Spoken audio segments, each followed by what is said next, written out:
If you or a loved one has ever been to the hospital, you're likely aware of how expensive it can be to receive medical care, especially if you've ever experienced long term or chronic illness. What you may not know is that part of the reason medical bills are so high is something called the Certificate of Need program. Con laws were enacted by Congress as part of the National Health Planning and Resources Development Act of 1974, and the proposed benefits were adequate healthcare resources, more access for rural communities, encouraging healthcare substitutes, higher quality care, and limiting the cost of services.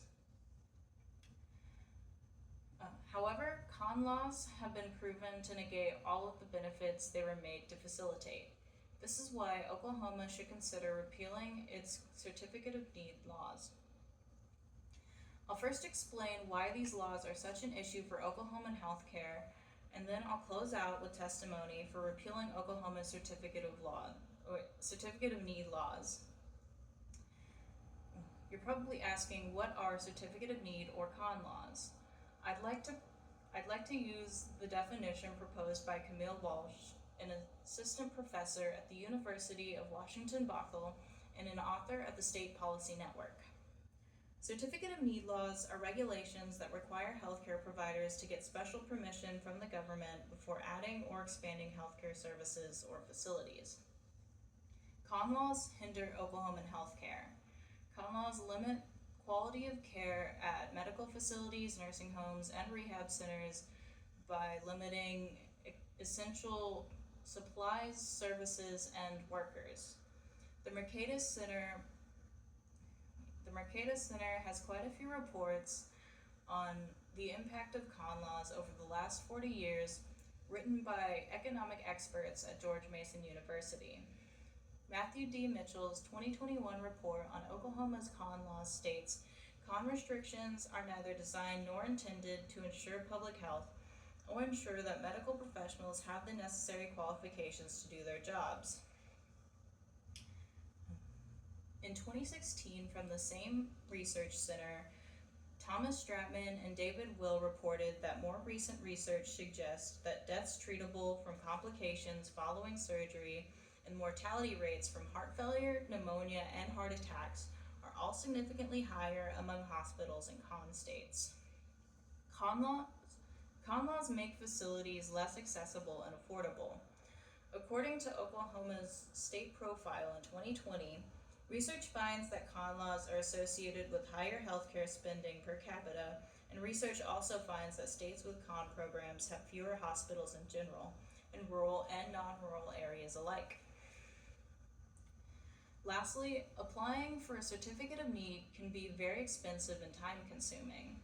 According to Oklahoma law, it can cost up to $5,000 and can take over a month to process and approve. Specifically for rehab centers, it can cost up to $10,000 up front. What's more is that competitors are allowed by law to intervene with their own evidence and arguments, potentially delaying or even completely blocking approval.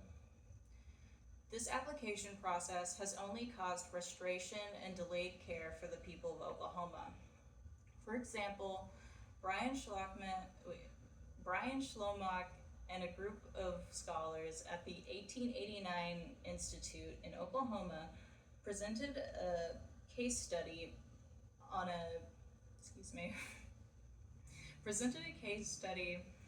a specialized Alzheimer's residential treatment facility in Poto, Oklahoma, meant for construction in 2013.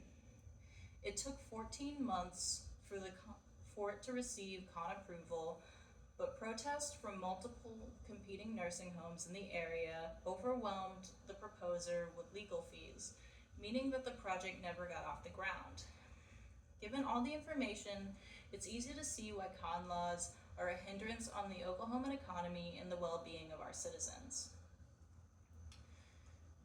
Repealing our con laws would improve Oklahoma's healthcare. Having no con laws would make Oklahoma healthcare facilities more accessible and affordable.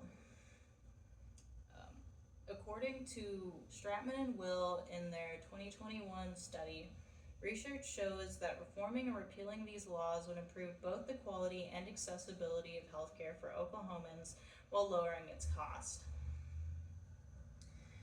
In Having no con laws would also make it easier for facilities to get the supplies they need.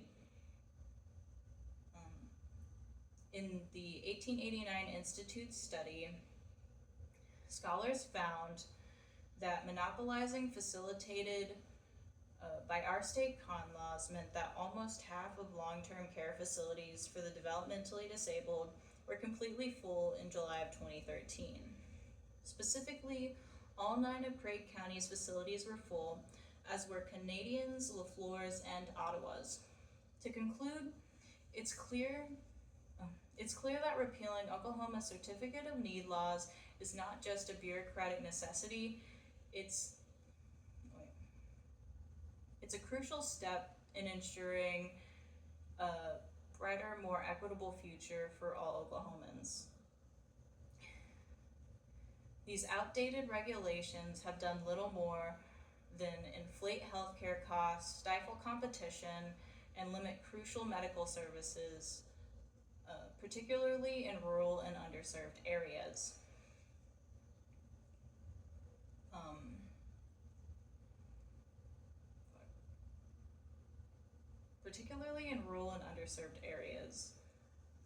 Repealing our con laws, by removing these barriers, we can pave the way for more medical professionals to enter the market, limit healthcare costs, and ultimately drive down costs through competition and innovation. Repealing our con laws is not just a policy change, it's a commitment to a healthier, brighter future for us all.